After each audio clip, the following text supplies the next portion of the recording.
the tranquil suburb of Westchester, amidst sprawling estates and manicured lawns, Elizabeth Turner resided in her majestic colonial mansion. Widowed at a young age, she lived a life of solitude, her days echoing the silence of the expansive, ornate rooms that surrounded her. The local men, drawn by her beauty and vulnerability, often crossed boundaries of decorum, subjecting Elizabeth to unwanted advances that she repelled with grace and firmness. One crisp autumn evening, as Elizabeth returned from a charity gala, she discovered a young man hiding in the trunk of her classic Cadillac. Surprised yet intrigued, she confronted the intruder, a frightened young man named Chris, with earnest eyes and a story of false accusations and flight. Despite the shock and potential danger, Elizabeth's compassionate heart saw a soul in distress. Moved by his plight, she decided against calling the authorities, offering him refuge instead. As the leaves turned golden and fell, Chris adapted to life at the mansion, taking on the role of a caretaker. Elizabeth, observing his diligence and gentle nature, felt a growing sense of responsibility towards him. Chris, in turn, was captivated by Elizabeth's elegance and kindness. He found himself dreaming not just of a life free from his past troubles, but one closely intertwined with hers.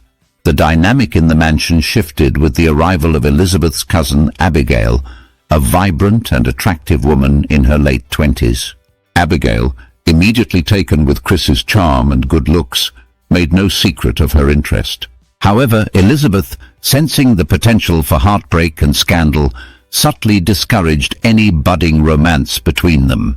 Her intuition told her that mixing family and romantic entanglements under her roof could only lead to complexity and strife. As winter approached, the bond between Elizabeth and Chris deepened. Shared evenings by the crackling fire, long discussions about art and history, and collaborative projects restoring antique furniture drew them closer. Their initial reluctance gave way to a profound connection, leading to a private exchange of vows of commitment. They planned a future together, daring to envision a life that transcended the boundaries of employer and employee, protector and protected. However, just as they began to relish their newfound happiness, a figure from Elizabeth's past reappeared. Her husband, whom she had mourned as dead, returned unexpectedly, alive and well, demanding his place at her side. The revelation shocked the community and threw the household into turmoil. Elizabeth and Chris faced public scorn and personal dilemma, their dream of a life together crumbling under the weight of reality. Caught in a web of duty, love and societal judgment, Elizabeth and Chris felt the walls of the world closing in on them.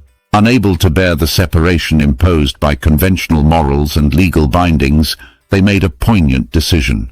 In a tragic conclusion to their love story, they chose to end their lives, believing that in death they could find the unity that the world denied them in life. This tragic love story of Elizabeth and Chris explores the depth of true love and the harsh realities of societal expectations. If this story moved you, please like, subscribe and comment below. What are your thoughts on the choices they made? Could this situation have ended differently? Share your views and stay tuned for more compelling narratives that challenge the heart and mind.